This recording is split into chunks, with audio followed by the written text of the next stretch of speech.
Saudara-saudara, kita berdoa. Bapa, kami mengucap syukur, terima kasih buat kesempatan, buat kekuatan, juga kesehatan yang Tuhan berikan bagi kami, sehingga saat ini kami boleh bersama-sama bersekutu melalui FA online dalam wadah komunitas FA Sawahan. Engkau Allah yang beracara, Engkau yang memberkati kami. Roh Kudus mengajar lebih daripada manusia mengajar, memampukan setiap kami untuk dapat mengerti dan menjadi pelaku dari firman Tuhan. Terpujilah nama Tuhan. Dalam nama Tuhan Yesus Kristus kami berdoa. Haleluya. Amin. Shalom saudara-saudara yang terkasih dalam Yesus Kristus. Bersyukur oleh karena pertolongan Tuhan, kita dapat bersekutu kembali dalam ibadah online FA Sawahan. Pada kesempatan kali ini, kita akan belajar bersama mengenai topik pertolongan Tuhan bagian yang ketiga. Ayat hafalan minggu lalu terambil dari Matius 25 ayat 21. Maka kata tuannya itu kepadanya, baik sekali perbuatanmu itu, hai hambaku yang baik dan setia. Engkau telah setia dalam perkara kecil, aku akan memberikan kepadamu tanggung jawab dalam perkara yang besar. Masuklah dan turutlah dalam kebahagiaan Tuanmu. Untuk orang yang baru bertobat, kebanyakan pertolongan Tuhan datang dengan cepat. Tetapi setelah rohaninya bertumbuh, mereka harus belajar untuk menjadi dewasa rohani dan mengerti kehendak Tuhan. Dan biasanya mulai mengalami peristiwa menunggu jawaban Tuhan. Atau dengan kata lain, kita harus menanti-nantikan Tuhan. Dan saat seperti inilah kadang membuat iman kita goyah dan timbul pertanyaan, apakah Tuhan bisa menolong saya? Kalau sudah dewasa rohani, akan tahu bahwa pertolongan Tuhan terjadi karena ada bagian kita yang harus kita lakukan dan ada bagian Tuhan yang akan menggenapi janjinya. Seringkali kita tidak melakukan bagian kita, tetapi menuntut Tuhan untuk melakukan bagiannya. Karena itu, kita harus banyak membaca Alkitab supaya kita tahu bagian apa yang harus kita lakukan, supaya apa yang dijanjikan Tuhan digenapi dalam hidup kita. Tuhan selalu menepati janjinya bila kita sudah berjalan sesuai dengan firman-Nya. Makalah ini akan melanjutkan beberapa hal yang harus kita lakukan supaya kita mengalami pertolongan Tuhan pada waktunya. Hal-hal apa sajakah itu? Yang pertama yaitu memberi atau menabur. Dalam Lukas 6 ayat 38 dituliskan, berilah dan kamu akan diberi suatu takaran yang baik, yang dipadatkan, yang digoncang, dan yang tumpah keluar akan dicurahkan ke dalam ribaanmu. Sebab ukuran yang kamu pakai untuk mengukur akan diukurkan kepadamu. Dan dalam 2 Korintus 9 ayat 6-7 dituliskan, camkanlah ini, orang yang menabur sedikit akan menuai sedikit juga, dan orang yang menabur banyak akan menuai banyak juga. Hendaklah masing-masing memberikan menurut kerelaan hatinya, jangan dengan sedih hati atau karena paksaan. Sebab Allah mengasihi orang yang memberi dengan sukacita. Memberi tidak harus menjadi kaya lebih dahulu, sebab Allah melihat hati dan tidak melihat berapa besar uang yang kita berikan.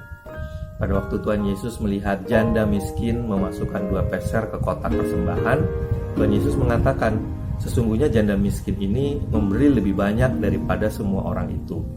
Karena itu setiap anak Tuhan bisa melakukan tindakan memberi, tidak harus menjadi kaya terlebih dahulu. Memberi tidak harus berupa uang, tetapi kebanyakan pemberian membutuhkan uang. Misal kita mau memberikan tongkat untuk orang yang sudah tua, maka kita butuh uang untuk membelikan tongkat tersebut. Tuhan sudah menyatakan bahwa kalau kita memberi, kita akan diberi. Jadi percayalah kalau kita memberi dengan tulus, maka suatu saat nanti kita pasti akan diberi. Kalau kita menabur banyak, akan menuai banyak juga. Kata banyak di sini harus kita artikan seperti yang Tuhan Yesus nyatakan kepada janda miskin di atas, yaitu berdasarkan besarnya pengorbanannya untuk bisa menabur, bukan berdasarkan besarnya jumlah uang yang diberikan. Marilah kita mulai belajar menabur dengan hati yang bersukacita, bukan dengan hati yang terpaksa, karena Allah mengasihi orang yang menabur dengan sukacita. Percayalah, kita pasti akan menuai pada waktunya. Hal kedua yang perlu kita lakukan adalah mencari kerajaan Allah dan kebenarannya. Di dalam Matius 6 ayat 33 dikatakan, tetapi carilah dahulu kerajaan Allah dan kebenarannya, maka semuanya itu akan ditambahkan kepadamu. Dan di dalam Lukas 12 ayat 29 sampai 31 dikatakan, "Jadi janganlah kamu mempersoalkan apa yang akan kamu makan atau apa yang akan kamu minum, dan janganlah cemas hatimu. Semua itu dicari bangsa-bangsa di dunia yang tidak mengenal Allah. Akan tetapi Bapamu tahu bahwa kamu memang memerlukan semuanya itu. Tetapi carilah kerajaannya, maka semuanya itu akan ditambahkan juga kepadamu." Kehadiran Roh Kudus menandakan kehadiran kerajaan Allah, seperti apa yang dikatakan Tuhan Yesus dalam kitab Matius 12 ayat 28. "Tetapi jika aku mengusir setan dengan kuasa Roh Allah, maka sesungguhnya kerajaan Allah sudah datang kepadamu." Jadi, kalau kita mempunyai persekutuan yang indah dengan Roh Kudus, sesungguhnya kita sedang menghadirkan kerajaan Allah dalam hidup kita. Kebenaran akan kita dapatkan kalau kita banyak membaca dan merenungkan firman Tuhan di dalam Alkitab. Kesukaan orang yang mempunyai persekutuan yang indah dengan Roh Kudus adalah firman Tuhan. Roh Kudus tidak mungkin bertentangan dengan firman Tuhan. Roh Kuduslah yang mendorong kita untuk menjadi pelaku firman Tuhan. Kita harus bekerja keras, tetapi Roh Kuduslah yang membuat apa saja yang kita kerjakan menjadi berhasil, sehingga kita bisa mencukupkan seluruh kebutuhan keluarga. Marilah kita bersekutu dengan Roh Kudus, supaya kerajaan Allah dinyatakan di tempat kita bekerja maupun di dalam rumah tangga kita.